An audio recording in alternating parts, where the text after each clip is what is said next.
What is going on, everybody? Welcome back to the channel. Aftersound here, bringing you Splinterlands content every single day. We also stream right here in this channel every Tuesday, Thursday, and Sunday morning, so come by and say hello. All right, guys, I want to take some time to talk about Runi, the Ethereum-based PFP project, so profile picture project that has in-game utility on the Splinterlands, or within the Splinterlands game, and more importantly, within the Splinterlands ecosystem. Now, for those who might be new to the space, this was launched, I want to say, like November of 2022, and basically, you can get your one-of-one type card in the game. Now, it's just one-of-one artwork, but all the card stats are the same. But you get your cool artwork, and at some point in the future, the team had made a mention of wanting to offer ways in which you could burn them or combine them, increase the stats, increase all the all the cool things there, and then combine the different attributes. So that's just a little bit of a background. What I want to talk about a little bit more in depth is the fact that and this is just my opinion, but I believe we need way more utility for Runi inside the actual auto battler, so the trading card game. Right now, Runi is fantastic on land. You can, take your Runi, you get like 2x the resources that you can produce on land. You get to save up to 50,000 DEC in terms of the staking fee required on land. And again, it just has all these fantastic benefits on land, which is fine. But land, as it stands right now, is not the core of the game, right? And I maintain, I've said this many times in previous live streams, I maintain that land will never really be the core of the game. It'll always be an auxiliary to the game, which is the auto battle, the trading card game, right? Because land, you're going to play this kind of like mini civilization resource management style game in order to do what? Produce resources that eventually will be able to craft items and spells and other cool things that you'll be able to use in the trading card game. So everything always comes back to the trading card game for me. So in that way, Runi is fantastic for being able to get all these benefits on land.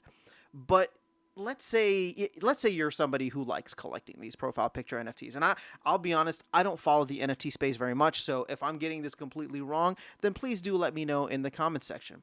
But if I was to be following this, right? If I was to be following the space and looking for PFP projects that are, that have some kind of utility, especially ones that are in game, I would want to get one so that I could flex it in the actual game itself, right? In the trading card game, in the auto battler, rather than on land. Land, it's just kind of sitting there doing nothing. And shout out to all the folks on X who are posting a lot of gameplay footage, who are posting a lot of screenshots of the actual battle. Like, that is where the exciting part of Splinterlands is, at least in this current time period, and in my opinion, for the foreseeable future, even with Land 2.0.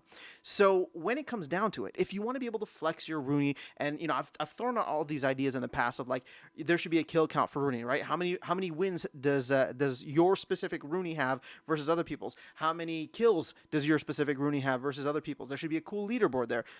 Just for the sake of having a leaderboard. There's not any rewards or things, prizes associated with it, but it would get people to have way more appreciation, way more kind of just flexing status and power for their individual Runi. And that is what actually might attract more people to come in from the PFP side. And so, at the end of the day, the exciting part of Splinterlands, in my opinion, again, I'm not trying to hate on land. Land is cool and it's going to serve its purpose. But if you want to get more people who are going to check out, the games associated with any kind of like Ethereum based, or it doesn't need to be Ethereum based, but just any profile picture NFT projects, it's got to be in game, right? You want them to feel the rush of like, you know what? I bought this Runi for 0.2 ETH. I loaded up an account in Splinterlands. I was able to get my Runi in there, and it won a game for me, right? Rebirth came in handy, and it won a game, and that was awesome. You're just never going to get that from land. Yeah, okay, so for a lot of the OGs out there, it's and all the land, massive landholders, it makes sense. And keep in mind, I have a couple Runi. 2 of them are sitting on land right now, right? So, like, I definitely appreciate the benefits, and I'm not saying to take away the benefits, but if Runi is going to be this super awesome thing that becomes a social flex in the way that PFP projects are supposed to be, are designed to be, or are actually, then we need to do it in a way where it can be shared in a positive social media type of manner. And land, in my opinion, is just not it, right? We have a fantastic community on Twitter X that is posting battles, that's posting all these different things, and it would be so cool to see and show all the different things, that Runi can be involved with from a battle standpoint. Just because land at this point in time is super static and will probably continue to be super static in the future.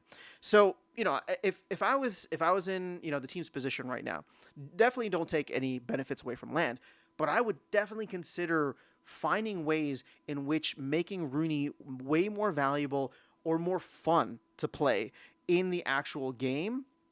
I would consider that a priority, especially as we head into the next bull run. Like I said, I don't follow the NFT PFP space as much, although I have to imagine that it's not completely dead. And in time, when people start looking and trying to find other projects that have, some kind of utility, I do hope that they find Runi and realize that there is actual utility in a game that's been around for 5+ years and is going strong and, launching all these different sub games like Land and Soul Keep and things like that, right? So, I mean, who knows? Even Soul Keep could be fun for Runi, but that's a completely separate company now, right? With Double Coconut, so that we'll leave that aside. But this is just my thought as we move forward into the bull run. All these other narratives start popping up. NFTs were super popular last time. I don't think that they're necessarily going away. I think a lot of the ones that don't have any utility are dead or will die. But Runi's not one of them. Runi is always going to have value to anybody that is playing or operating within the Splinterlands ecosystem. And I think just providing more value as part of that social flex rather than just it sitting on your land, having it play games, and again, it doesn't even need to be reward based, right? Because it already gets a 10% boost for being a promo card.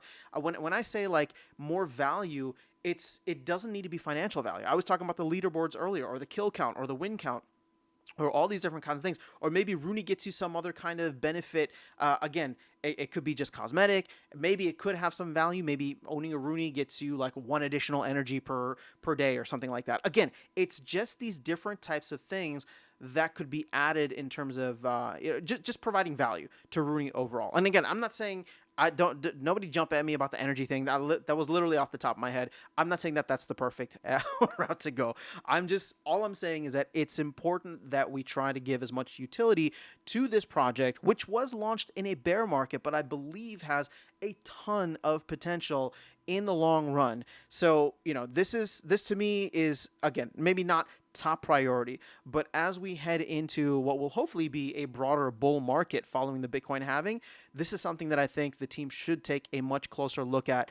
And, whether you own a Runi or don't own a Runi, there's been an opportunity to get one. And I think adding value to it at this point isn't necessarily a bad thing. And it's not like, oh, we're just catering to the whales. Like Runi was super cheap for a while when ETH was like, when ETH was half of what the value it is now. So at the end of the day, this is just what I'm pushing. It's not because I own Runi and I'm planning to dump on the market. I didn't buy any Runi before making this video. I'm just thinking to myself, if we're trying to reach different parts of the crypto community, and this was supposed to be an olive branch to many of the Ethereum PFPs out there, then in my opinion, it needs to have more social flex power.